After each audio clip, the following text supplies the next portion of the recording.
Bem, pessoal, vamos de BTC no fim de tarde desse sábado, 9 de novembro, agora na Espanha, 20 horas e 26 minutos, no Brasil, 16 e 26 da tarde. Gente, a BTC repetiu aquele padrão maldoso de desenhar topos descendentes, ameaçou promover um belo rompimento para baixo, mas acabou rompendo para cima. E a gente pode esperar uma fuga ascendente dessa sequência de topos descendentes que acabou promovendo uma fuga ascendente. A gente pode esperar a amplitude dessa movimentação com a proporcionalidade da própria acumulação. Ó. Então isso aqui gerou uma acumulação que acabou redundando nessa fuga ascendente. Então a gente pode esperar uma pernada ascendente da BTC até próximo de 80 mil dólares. No intraday, aqui eu tô no 15 minutos, agora eu vou pular para 1 minuto. No 1 minuto, isso fica bem claro, porque a gente promoveu uma tentativa de fuga descendente, não funcionou, acabou linkando aqui topos ascendentes, voltou para VWAP, namorou a VWAP, rompeu, e agora a gente provavelmente vai desenhar uma amplitude de fuga ascendente proporcional àquela base da acumulação no 15 minutos, que basicamente promoveu uma sequência de topos descendentes e fundos ascendentes que guardou uma base acumulacional com essa dimensão e facilmente levaria a BTC para o patamar de 80 mil dólares. É bom ficar com um olho no gato, outro olho no peixe, porque agora a BTC facilmente poderia esticar até os 80 mil. No gráfico de Renko, segue o game. A gente acabou iniciando essa fuga ascendente decorrente dessa grande acumulação de uma forma muito violenta. A BTC muito provavelmente vai desenhar uma fuga proporcional à pernada que antecedeu essa acumulação que vem se arrastando desde março de 2024. Gente, não tem como negar que a BTC está em vias de protagonizar uma mega temporada. O mundo cripto, não só a BTC, mas o mundo cripto está em vias de protagonizar uma mega temporada de altcoins. Os próximos meses mudarão a vida de muita gente, mas vocês precisam evitar alguns erros. Alguns eu já falei aqui no canal, mas outros eu preciso repisar para os senhores.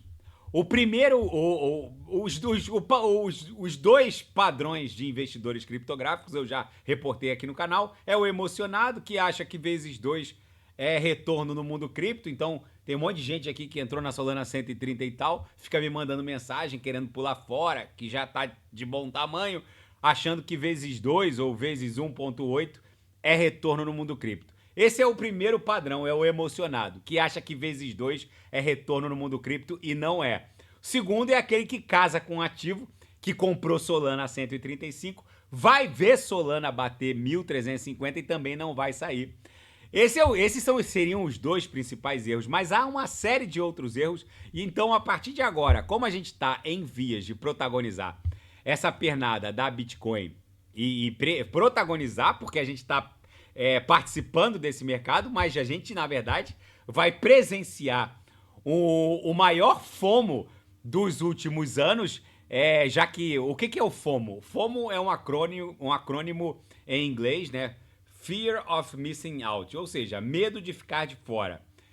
O FOMO é um outro padrão lastimável de investidores criptográficos que compram no FOMO extremo, ou seja, que compram literalmente no bombeamento.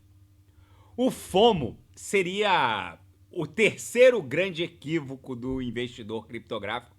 É aquele que tem medo de perder a bomba do que os amigos entraram e ele não entrou.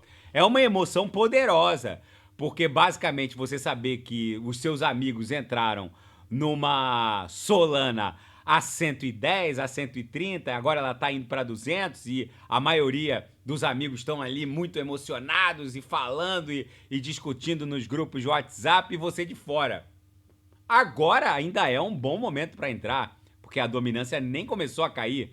Basicamente a dominância está em 59,16. A dominância só vai quebrar para baixo e a música só vai começar a tocar para as altcoins quando a gente quebrar 58. Abaixo de 57, a gente já quebra essa LTA aí, meus amigos.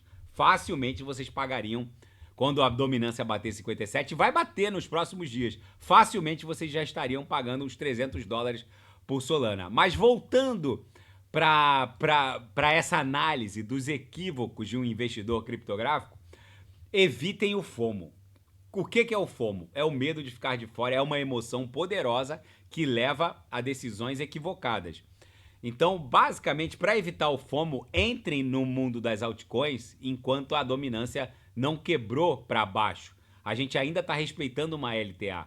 Então eu insisto, quem não sabe o que comprar é só clicar no link abaixo, Gemas Altcoin Alert. Ali eu selecionei as 40 melhores altcoins em potencial de retorno para esse ciclo, subdivididas em 3 categorias. As Super Large Caps, que são aquelas altcoins de capitalização massiva de dezenas de bilhões de dólares, onde o risco dos senhoritos é muito baixo, para não dizer irrisório, mas ali facilmente vocês vão obter 1 vezes 4, 1 vezes 5, talvez 1 vezes 6. A segunda subclassificação são as Middle Caps, que são aquelas altcoins de capitalização mediana, com market cap ligeiramente menor que as Super Large Caps, mas o risco é um pouco maior, não é um risco tão mais alto assim, mas facilmente também vocês vão obter 1 vezes 20 nas Middle Caps. E por fim, as Micro Caps e Small Caps, onde o market cap é pequeno, o risco é bem maior, mas se qualquer das Micro Caps explodirem, facilmente vocês vão surfar 1 vezes 50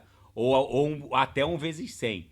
O que eu quero dizer com evitem o FOMO? Quando essa temporada de altcoins iniciar a tal da corrida maluca, o que é a corrida maluca, Renato? Vou botar aqui no Total 2 para vocês verem o que é uma corrida maluca. A corrida maluca mais insana da história foi a corrida maluca de 2016, 2017, que foi essa corrida maluca aqui, ó. Que levou basicamente o market cap das altcoins de 30 milhões em direção a 464 bi. Foi basicamente 1,5 milhão por cento. Essa foi a corrida maluca foi essa corrida maluca que me tirou do Brasil e me trouxe para a Europa. Foi algo insano, completamente doido. E o que aconteceu? Como eu ganhei muita grana com a ETH e eu acabei pulando um pouco cedo, eu tentei recuperar em algumas altcoins que bombavam. Então, foi nessa época que surgiu o ICO da BNB, no primeiro semestre de 2017. A BNB foi uma insanidade no começo. Tinha dias que ela valorizava 40%, depois 30%, depois corrigia 30%, 35%. Foi uma loucura. E eu quero que vocês evitem os erros que eu já cometi. Então, estabeleçam targets definidos para as altcoins em que vocês entraram e realizem. E não fiquem tentando recuperar. Só porque você saiu de Solana a 700 e ela foi a 1.400, não fiquem tentando recuperar em FOMOs de outras altcoins. Simplesmente realizem. O mundo cripto oferta oportunidades de 4 em 4 anos. Não é preciso ficar que nem um louco tentando recuperar. Então, basicamente, eu ganhei tanto dinheiro na ETH que mesmo com toda a quantidade de dinheiro que eu perdi, eu não tenho do que reclamar. Basicamente, eu não cometi o mesmo erro no ciclo subsequente. E eu não quero que vocês, que foi o ciclo de 2020 e 2021, e eu não quero que vocês cometam jamais esse erro. Não tentem recuperar o que vocês deixaram de ganhar numa determinada altcoin, tentando entrar em FOMO de outras altcoins. Basicamente é chapéu pro palhaço. Botou o lucro no bolso, tchau. Esqueçam uma tentativa de entrar em FOMO de outras altcoins. Outro grande erro é não ter paciência quanto ao fim do ciclo. O ciclo vai chegar num fim, vocês precisam evitar a impaciência, que é justamente sair cedo demais. Outro grande erro, ficar casado com um ativo e não realizar o lucro. Outro grande erro, não saber nada de análise técnica. O que isso significa, Renato? Vocês precisam ter um entendimento básico de análise técnica para entender o esgotamento dos movimentos compradores e vendedores. É preciso saber que mesmo numa pernada impulsiva compradora, há ondas a serem respeitadas, há corretivas. Isso evita a venda no pânico, que já seria outro grande erro, vender no pânico.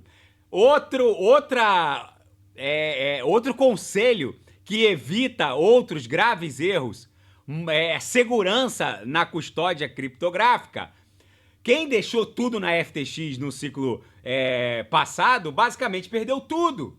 O ciclo terminou em 2021, onde as altcoins desenharam seus respectivos all-time highs, e em 2022 a FTX quebrou. Outro grande erro. Colocar os ativos criptográficos em CeFIs.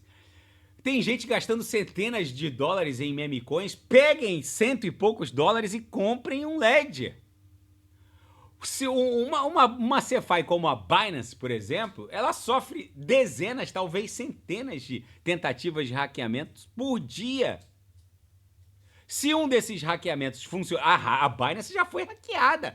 Drenaram 7 mil BTCs da Binance.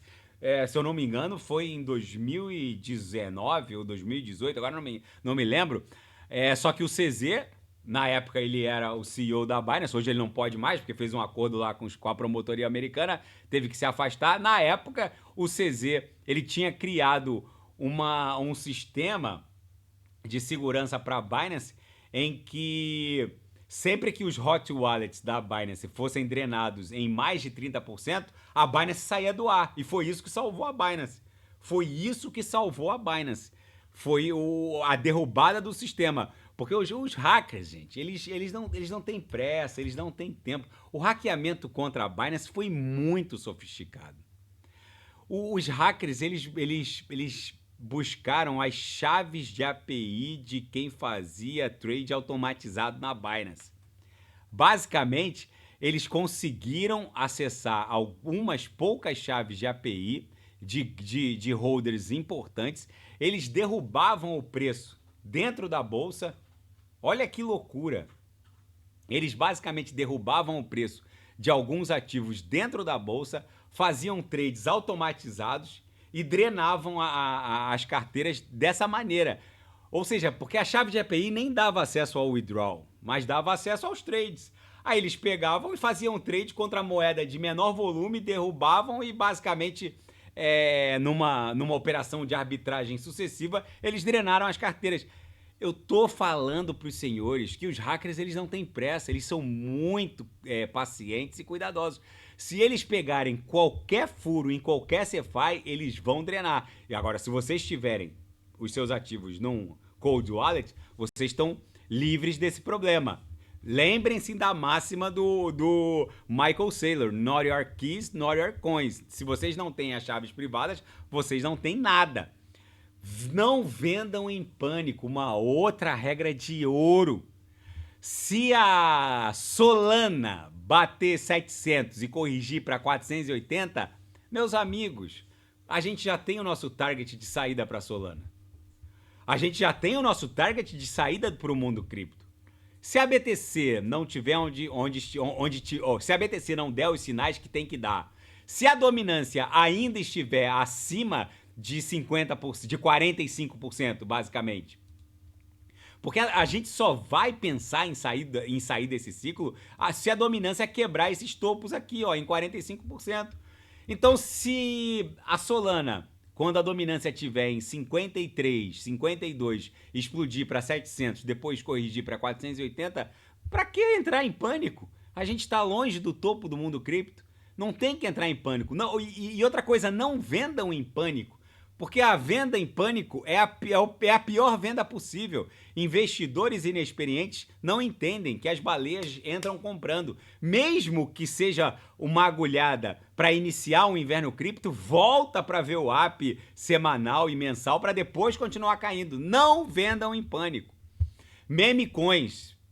Tenham disciplina com meme coins. Tem um monte de gente que logo antes das eleições a corrida presidencial americana, colocou um monte de dinheiro em MAGA, em Make America Great Again, e MAGA Dog 2.0, em MAGA Dog 3.0, em MAG do cachorrinho do chapéu. E aí o Trump foi eleito, as meme coins zeraram. Tenham disciplina com meme coins. Eu não sou contra investir em meme coins, mas coloquem o dinheiro que vocês podem rasgar, perder. Meme coin, ela não constrói a base da Web3. Mas vocês têm que entender o seguinte: alguns investidores têm muita sorte com meme coin, já fizeram 1000 vezes, 2000 vezes, mas qual é a probabilidade disso acontecer com vocês? De vocês comprarem uma meme coin que vai se valorizar 1000 vezes? É uma probabilidade muito pequena. Então a probabilidade está contra ou a favor de vocês? Está contra. É uma dança das cadeiras onde a chance de você ficar em pé é muito pequena. Alavancagem. Só façam alavancagem. Só façam aquela alavancagem brutal, vezes 10, vezes 15, que eu também gosto de fazer na Banus.finance, para tiro curto. Para operações intraday. Não durmam com a plataforma de futuros perpétuos, descentralizada ou centralizada. Não durmam com vezes 20, vezes 15. A super alavancagem é para operações intraday. Você conhece alguém que opera mini índice ou mini dólar que dorme com o WINZ24 ou WDO, não sei o que lá, super alavancado? Quem dorme com um mini índice desse vai amanhecer quebrado algum dia. Ninguém dorme alavancado. A alavancagem é para operações intraday.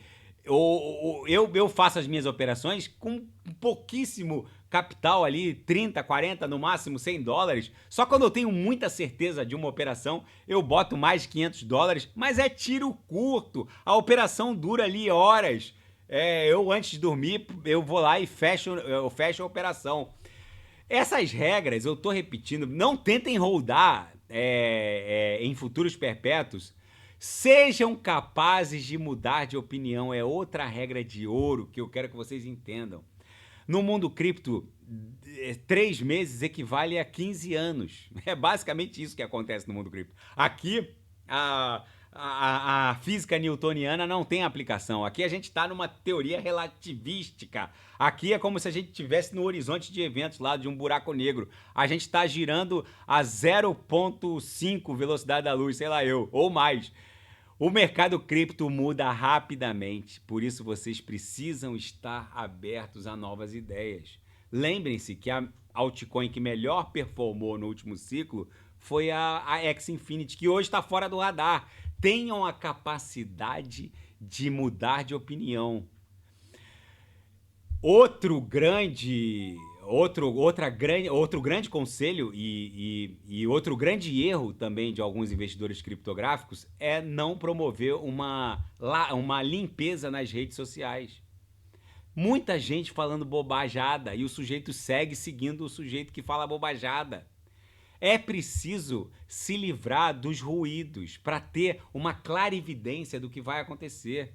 O bull run tá aí, tá acontecendo, não vai acontecer, está acontecendo. A gente está alimentando uma caldeira que quando a dominância da BTC quebrar para baixo, vai ter ex-BBB falando de cripto, campeão de MMA falando de cripto, gente do automobilismo, da culinária falando de cripto. Limpem o ruído das redes. Sabe aquele ditado lá da nossa avó? Quem anda com porco come lavagem? Se aplica às redes sociais. E quem ouve porco acaba também comendo lavagem. Então,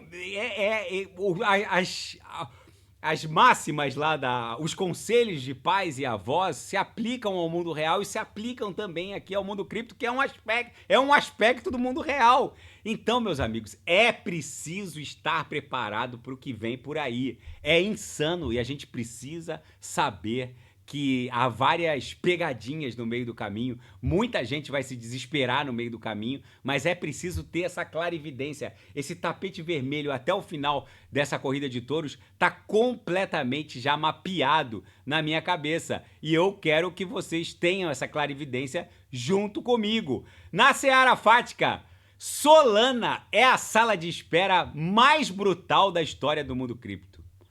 Segundo esse analista aqui da Daily Hold, a Solana é um vulcão em erupção. Isso vai, porque não é só fundamentalmente que a Solana é uma besta desenjaulada. É a solução de camada 1 com maior fenômeno, ostentando a maior quantidade de fenômenos de Dev Activity.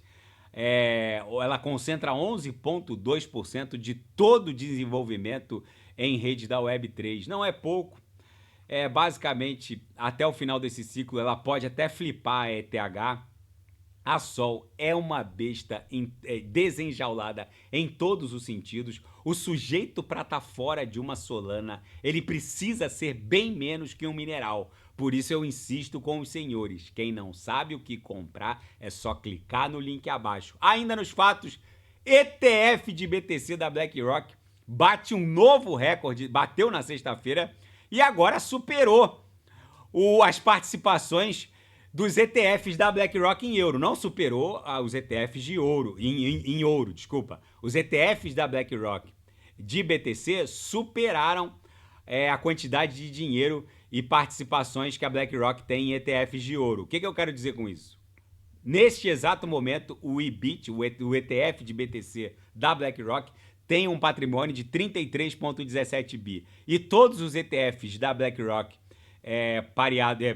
expostos ao ouro, né, ostentam 32,9 bi. O que eu quero dizer com isso? Não significa que os ETFs de BTC valham mais que os ETFs de ouro. Tem ETF de ouro aí que está no mercado desde o ano 2002, 2003, que tem um patrimônio maior que isso. O que eu quero dizer é que a BlackRock agora tem mais grana nos seus ETFs de Bitcoin do que nos seus ETFs de ouro. E a BlackRock é a maior gestora de ativos do mundo.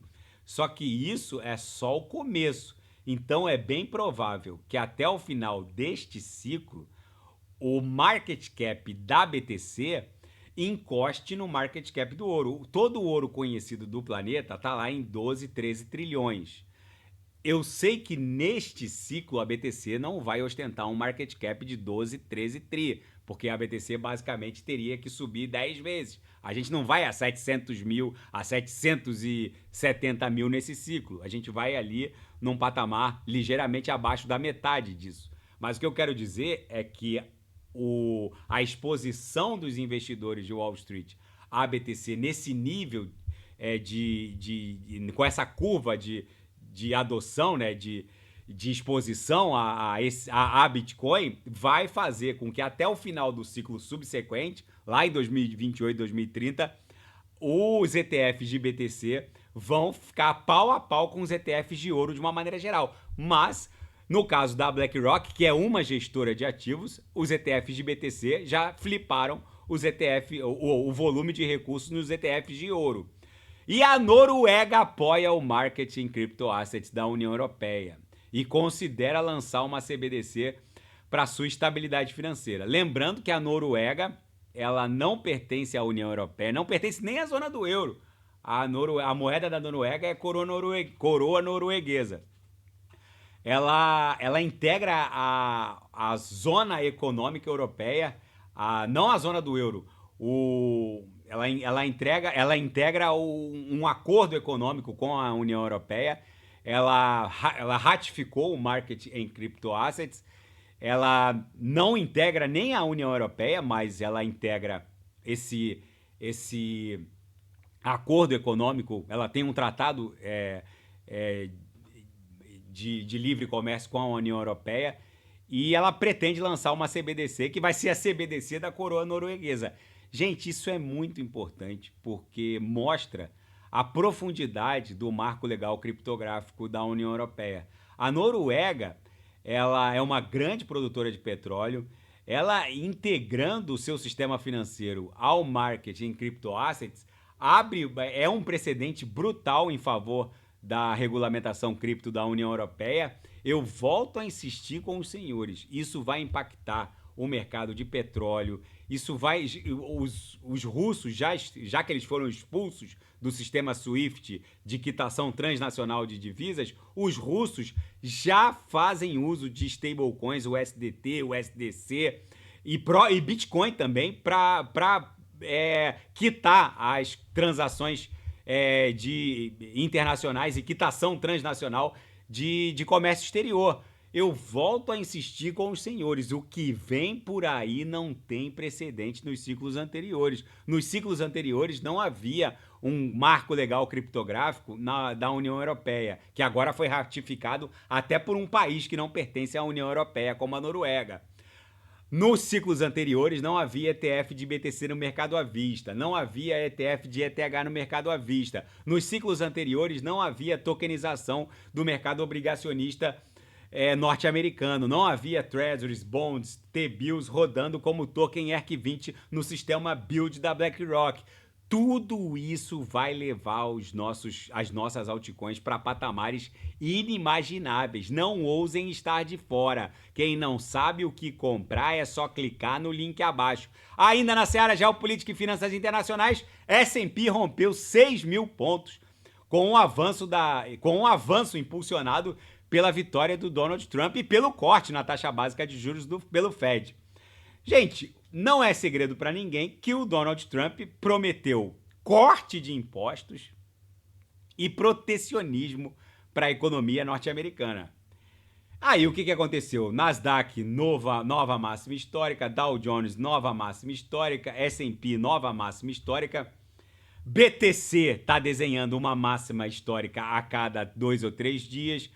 Ou seja, desde que o Trump foi eleito, já quantas máximas históricas a BTC já desenhou? Sei lá, umas 3 ou 4. Agora, a última máxima histórica para a BTC tá lá em... Deixa eu botar aqui no gráfico semanal. A última máxima histórica para a BTC tá exatamente em 77.200, 77.199 aqui pelo par BTC USDT. O que eu quero reportar para os senhores? Gente, a expansão que vem da economia, não só norte-americana, mas global, porque há uma flexibilização macroeconômica americana em andamento, da zona do euro em andamento, chinesa em andamento, vai impor uma expansão do M2 global, porque parem para pensar, o Donald Trump está prometendo cortar impostos, o que vai aumentar o déficit norte-americano. Pode até aumentar a arrecadação, mas o último dado do PIB do trimestral deu conta de que a participação do setor público na economia norte-americana está avançando para além de 30%. Então, quando a gente fala que eles vão cortar impostos e que isso poderia aumentar o PIB, na verdade, o PIB está aumentando porque a participação do setor público também está explodindo. Então, na verdade, o que vai haver é mais impressão de títulos, de treasuries, de bonds e de dólar. Então é o M2 que vai se expandir. E a maior força de expansão do market cap da BTC é a expansão do Money Measure. Então não subestimem o que vem por aí. É bizarro.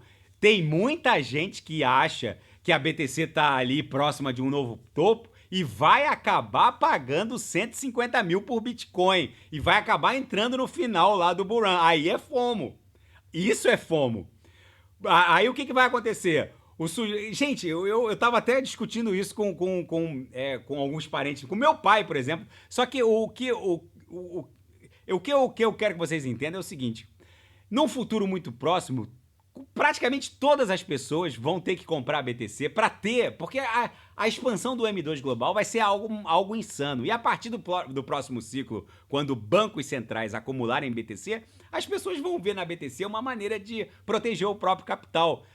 Então, de alguma maneira, todo investidor, em algum momento da sua vida, se ele tiver mais 20, 30 anos de vida, ele vai se expor ao Bitcoin. Só que cada um vai pagar o preço que merece. E esse preço merecido é proporcional à capacidade de clarividência de cada um. Eu tô avisando, o que vem por aí é insano. E a Arábia Saudita reportou que vai investir 100 bilhões em data centers voltados à mineração de AI e startups voltadas principalmente à AI e ao mundo cripto. Meus amigos, eu insisto com os senhores, é tanta coisa acontecendo de forma simultânea que o sujeito para estar fora do mundo cripto, ele precisa ser bem menos que um mineral. Quem não sabe o que comprar é só clicar no link abaixo, Gemas Altcoin Alert. E a última notícia, Um conselheiro de Donald Trump mandou um recado duro para o Zelensky. A prioridade dos Estados Unidos é a vida dos ucranianos e a paz. Devolução de território e integridade territorial ucraniana estariam em segundo plano para o Donald Trump. Eu vou repetir. Um conselheiro do Donald Trump disse para o Zelensky que a prioridade do Trump é a vida dos ucranianos e que a integridade territorial da Ucrânia está abaixo disso que é a prioridade número 1, que é a vida dos ucranianos. Ou seja, falar em devolução territorial em favor da Ucrânia, falar em manutenção da guerra, meus amigos, quem tá esperando as guerras terminarem na Europa, a guerra russo-ucraniana, quem tá esperando a guerra lá de Israel contra os proxies iranianos terminarem, vai pagar 200 mil por Bitcoin. O cheiro de flores nas ruas tá começando a produzir alguma fragrância. Vocês vão ver como o mundo vai encerrar essas duas guerras na mesma velocidade com que elas começaram. O Trump já avisou que vai dar aval para qualquer coisa que o Netanyahu queira fazer com os proxies iranianos e contra o próprio Irã. A maior chance, o que é mais factível que ocorra, é que o Irã recolha-se, que eventualmente se recolha e baixe a bolinha no financiamento dos seus proxies, que os Houthis também baixem a bolinha. O Hamas e o Hezbollah já estão praticamente extintos. Os iemenitas Houthis é uma história um pouco mais complicada, mas como Israel não faz fronteira com o Irã e dependeria da Jordânia para um ataque contra as instalações iranianas nucleares, fica uma coisa mais complicada. O mais factível que aconteça é que a guerra se encerre no Oriente Médio, porque aí o Irã sabe que não teria como discutir com a comunidade internacional, porque basicamente o Donald Trump é um ferrenho apoiador do Netanyahu. Para quem não sabe, a família da Ivanka Trump, que é judia convertida, é muito próxima da família do Netanyahu, ou seja, a chance do Trump não assinar embaixo qualquer maluquice que o Netanyahu queira fazer, coloca o Irã numa posição ridiculamente sensível. Então, meus amigos, o cheiro de flores nas ruas começa a produzir alguma fragrância. Vocês não ousem estar desembarcados, porque vocês vão acabar pagando 6 dígitos ou 100 mil ou 200 mil por cada Bitcoin. Tá bom, pessoal? A BTC, nesse cenário de cheiro de flores nas ruas, que começa a se desdobrar, tranquilamente está desenhando uma sequência de Elliott até 100 mil dólares. Quem não sabe o que comprar, é só clicar no link abaixo. Gemas Altcoin Wallet. Tá bom, pessoal? Se nada fugir do script, eu volto amanhã para analisar a própria BTC. Fiquem com Deus. E quem quiser sugerir alguma análise, é só colocar nas mensagens abaixo. Grande abraço, até amanhã. Fiquem com Deus.